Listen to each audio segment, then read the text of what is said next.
Bueno, les voy a contar una infidencia, quizás algo personal. Hace 10 días cumplí años y un amigo muy querido me regaló este libro. Este libro que les muestro aquí, que se llama Diarios del Odio. Un libro de una edición, como se verá, sencilla. En realidad son ediciones limitadas. Miren este detalle, a ver si, Leo, lográs verlo. Es un libro de edición limitada, tiene, acá dice 130 ejemplares de una tirada de 200. O sea, es un libro, te diría, casi artesanal. Un libro que han escrito Roberto Jacobi y Sid Krochmalny, difícil apellido, pero me salió más o menos. Me puse a leerlo y me di cuenta de que tengo un libro, tengo en mis manos un libro en ese momento, cuando se fueron los invitados del cumpleaños, dije, tengo en mis manos un libro que dentro de 50 años va a ser un libro de historia. ¿Por qué? Porque estos dos personajes, Roberto y Sid, tomaron los foros de internet de dos diarios importantes de la Argentina, los foros de los lectores de estos diarios, y en formato de poema editaron este libro. Es un libro que habla precisamente del odio, es un libro que habla de la grieta. Les decía al principio que la percepción que yo tengo después de leer esto es que la grieta no es personal, no es necesariamente contra personas, puede serlo, pero no solo. No es solo política, no es solo contra los que gobiernan o no gobiernan, sino que cuando uno lee este libro se da cuenta de que la grieta es profundamente ideológica, que tiene que ver en muchos casos con un odio de clase. Decía, dentro de 50 años, cuando alguien lea este libro, va a pensar qué mal se trataban los argentinos a principios del siglo XXI.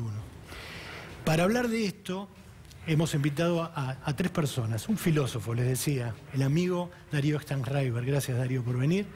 Otro querido amigo, Luis Alberto Quevedo, que es sociólogo, es director de Flaxo y que aparte es especialista en medios de comunicación, por lo cual nos va a servir. Y además a uno de los autores, que es Roberto Jacobi, que es sociólogo de Yapa, no ejerce la sociología hace mucho.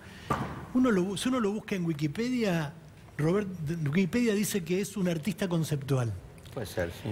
Roberto, para los que no lo conocen, es un tipo muy conocido en los ámbitos artísticos. Roberto fue parte de la generación del Ditela, ¿sí?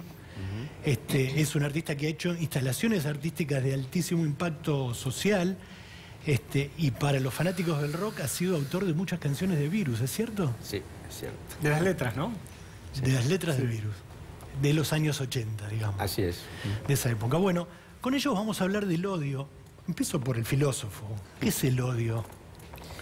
Qué pregunta, ¿no? Que aparte uno suele contraponer al odio con el amor, ¿no? Sí.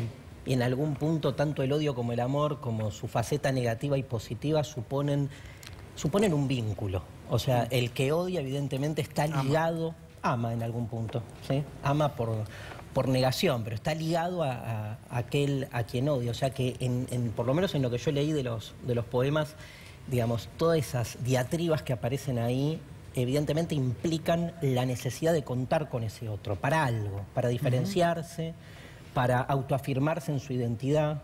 El tema es por qué la necesidad de llevarlo tan al extremo, ¿no? A punto tal de lo que uno lee ahí es directamente, digamos, de un grado de inhumanidad, ¿no? De un grado de colocar a ese otro en los distintos lugares que en general el que odia suele colocar al otro, que es el lugar de la animalidad, del primitivismo, de la oscuridad, de la negritud, ¿sí? No nos olvidemos que más allá del odio, porque vos podés tener un odio personal, ¿no? Déjenme traer a un jurisconsulto, digamos, del siglo XX como Carl Schmitt, que lo que hacía era diferenciar lo que era el enemigo público del enemigo personal.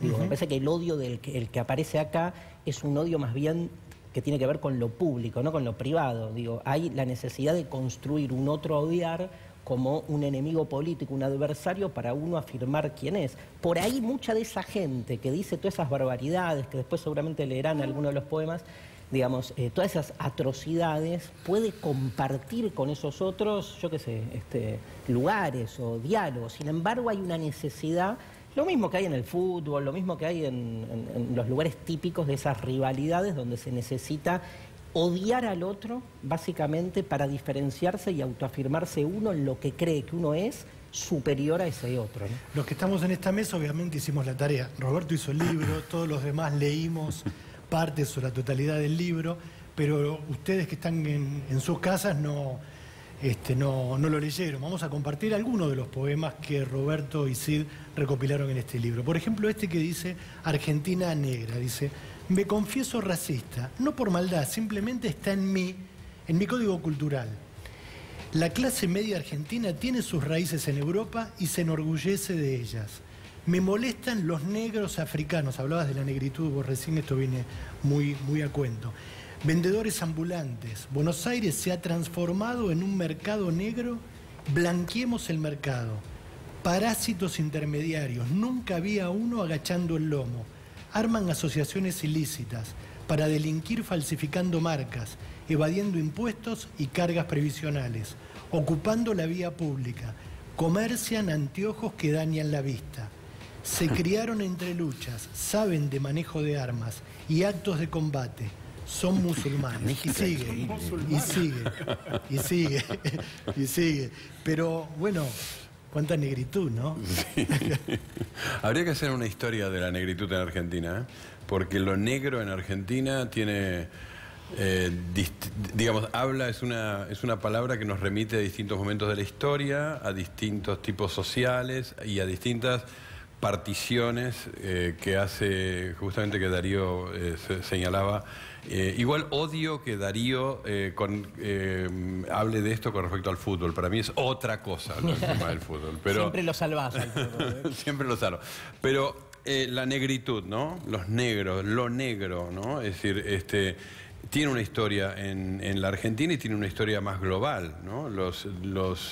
En Estados Unidos hasta hace 60, 70 años los negros formaban parte de ese odio y de esa discriminación, y lo que sí me gustó que Darío decía que en esto hay distintas operaciones, ¿no? Una de ellas es volverlo inhumano, ¿no? Entonces digo, bueno, de hecho la Occidente tiene una historia muy cortita de incluir humanos.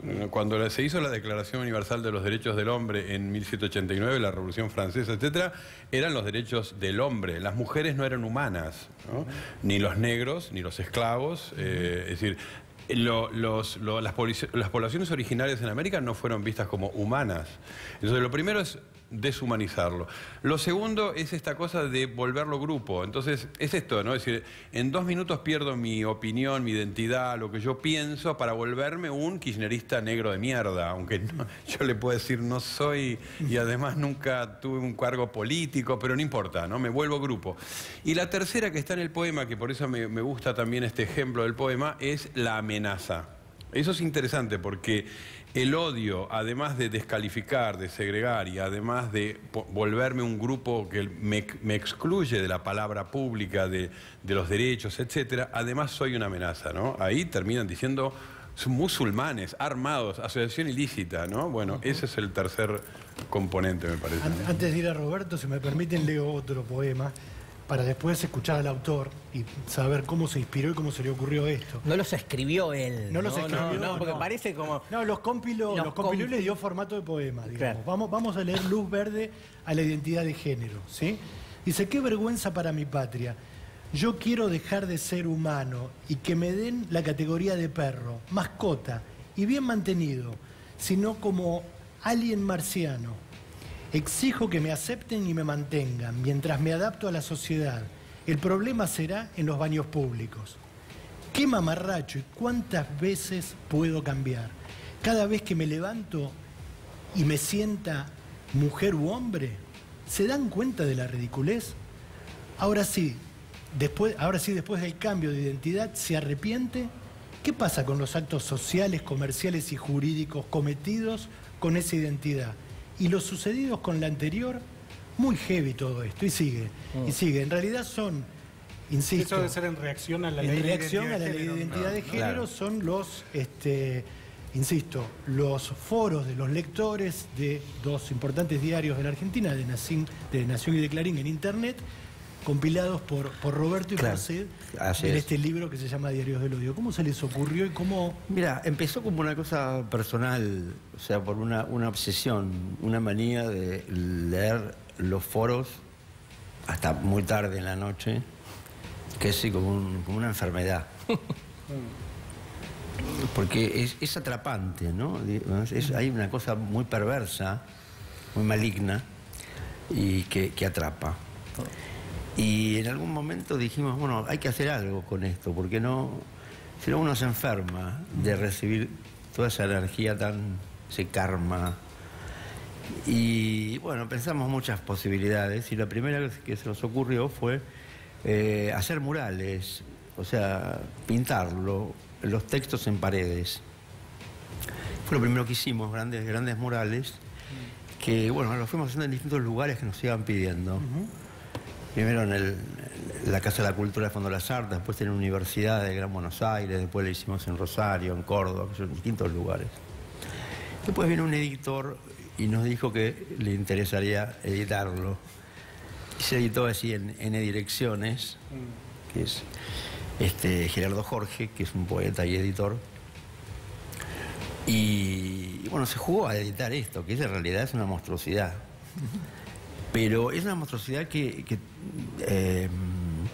digamos que en la literatura contemporánea está aceptada, está reconocida, y es lo que se llama escritura no creativa o literatura no creativa. ¿Cómo es eso? O sea, es la literatura que se hace por medio de collage o de tomar textos sociales que no son realizados por el autor. O sea, no hay un autor, ¿no es cierto? Sino hay una persona que lo recopila, que elige qué es lo que va a recopilar, ¿no es cierto? Y después lo arma de determinada manera. Esto es un procedimiento absolutamente común hoy en día, ¿no? En la Argentina, León Ferrari lo hizo en el año 70, hizo un libro que se llama Palabras Ajenas, justamente la idea de que no son sus palabras, sino palabras de otros. Y es un libro que estaba hecho como un collage de textos de los generales norteamericanos en la guerra de Vietnam, con fragmentos de los evangelios, del Antiguo Testamento, de Hitler, no sé, tomaba muchos textos y los iba pegando, digamos. Por ejemplo, un ejemplo contemporáneo también es de escritura no creativa, es el asesinato de una persona de color, y cuando le hacen la autopsia tienen que grabar, ¿no es cierto? El procedimiento normal es que los que hacen la autopsia van diciendo todo lo que encuentran, etcétera. Entonces es un libro que es toda la autopsia de una persona.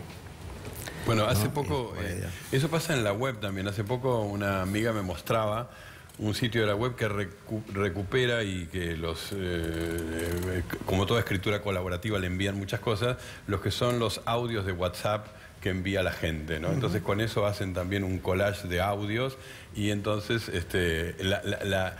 tipo de discursos están circulando en el WhatsApp, cómo se recuperan y cómo se empiezan a catalogar, ¿no? Por odios al trabajo, odios a estar gordo o gorda, ¿no? Es decir, ese tipo de cosas.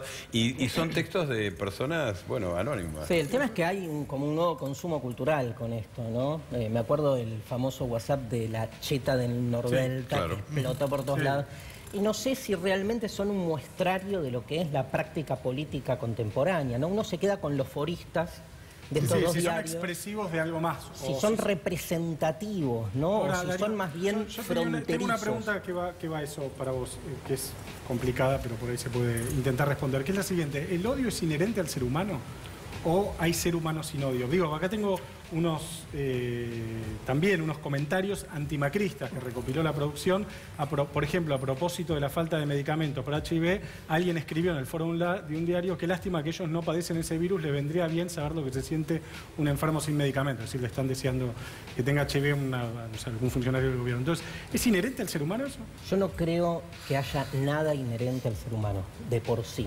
O sea, creo que todos los valores y todos los estados de ánimo, por decir así, son son siempre construcciones sociales, para decirlo rápidamente. Entonces, evidentemente hay propensiones al contacto con el otro, pero después elaborarlo como amor o como odio, como indiferencia, ya supone todo un dispositivo por el cual, digamos, te vinculás con el otro de un modo y no de otra manera. Creo que este tipo de odio hay que, evidentemente, aparece en diferentes manifestaciones.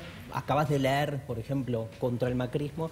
Me parece que en la historia argentina, sin embargo, hay un personaje clave, que es este famoso negro, entre comillas, que ha concitado la mayor cantidad de odios por aquellos que básicamente tienen el poder de la palabra, porque no es lo mismo odiar teniendo el poder de la palabra, siendo quien nomina. No es lo mismo odiar teniendo poder que no teniendo poder. Por eso, hay una diferencia. Y acá estamos hablando de un sujeto político históricamente denostado en la Argentina, que durante muy pocos, digamos, momentos tuvo la posibilidad de manifestarse. Entonces, que aparezca este odio rutilante me parece también parte de nuestra historia. Roberto, ¿qué te gustaría que pase con este libro? Mira, de hecho, ya sucedieron muchísimas cosas, ¿no? La más impactante es que Silvio Lang, que es un director de teatro, tomó el libro y generó una performance. Una obra que está modificándose permanentemente,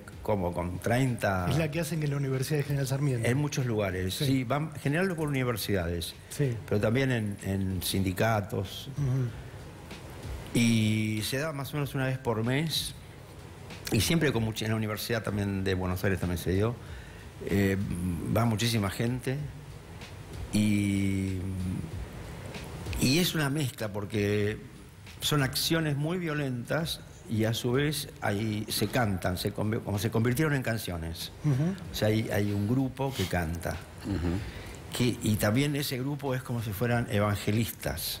O sea, es como si fuera una iglesia evangélica del odio. No sé, es muy complejo y va evolucionando en escena, ¿no es cierto? Bueno. Y no me imagino más las remeras que salgan. Bueno, vos sos autor de una remera muy importante en los años 90 que fue Yo tengo SIDA o algo así. Sí, sí. Si crees que sabías todo sobre el SIDA, intentás salir de la calle con esta remera. Era más o menos la consigna, ¿no es cierto? Y pasaban cosas fuertes con eso. Sí. Lamentablemente sí. Y yo diría que los odios a veces también se transforman en identidades. Por ejemplo, hablando de los negros, hay un grupo político que se llama los negros de mierda. O sea, se autodefinen como tal esa historia de la discriminación de lo negro en Argentina, que no tiene que ver solo con la piel, sino que tiene que ver... Acá en Argentina se además, dice... en un país donde se supone que no hay negros. Exactamente. En un país dice que no hay negros. Que no hay negros, se dice haces cosas de negro. Sí, ¿no? Sos un negro de mierda. Es negro de mierda. Y entonces hay un grupo político justamente que tomó eso como identidad. El negro, no nos olvidemos, es la ausencia de color. Y en general las grandes discriminaciones de la historia tienen que ver con la falencia, ¿no? Tanto en el caso del negro como en el imaginario que se construye de la mujer desde la carencia, ¿no? La mujer no tiene nada. El indio, la falta de cultura, siempre hay una falta ahí frente al que posee y que se siente entonces que tiene la prioridad y la supremacía para excluir al otro. Darío, Beto, Roberto, les agradezco mucho que hayan venido y que hayamos podido hablar de este libro, que es muy probable que ustedes no lo consigan en las librerías porque es difícil de conseguir, pero bueno, si tienen la posibilidad de conseguirlo, de hacer otra edición, es un libro que lo busquen en internet. Que lo busquen en internet. Ahora, ¿por qué te han regalado eso? Vos tenés... Bueno, porque tenemos un amigo en común con Roberto. Roberto y yo, digamos... Claudio, el mío, lo tenés vos, el mío, porque yo me quedé sin el mío. Ya volvemos.